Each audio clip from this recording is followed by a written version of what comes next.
إن الذين كفروا سواء عليهم أأنذرتهم أم لم تنذرهم لا يؤمنون ختم الله على قلوبهم وعلى سمعهم وعلى أبصارهم غشاوة ولهم عذاب عظيم ومن الناس من يقول آمنا بالله وباليوم الآخر وما هم بمؤمنين يخادعون الله والذين آمنوا وما يخدعون إلا أنفسهم وما يشعرون في قلوبهم مرض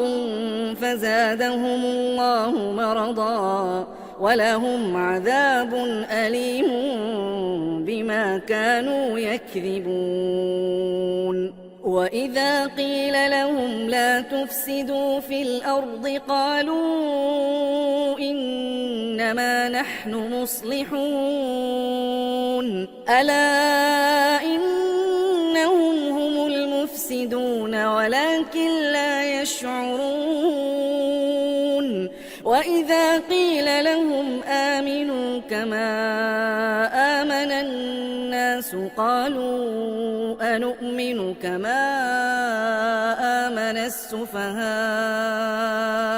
ألا إنهم هم السفهاء ولكن لا يعلمون وإذا لقوا الذين آمنوا قالوا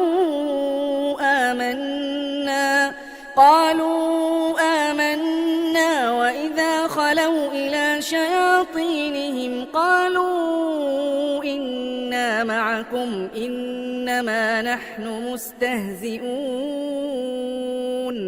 الله يستهزئ بهم ويمدهم في طغيانهم يعمهون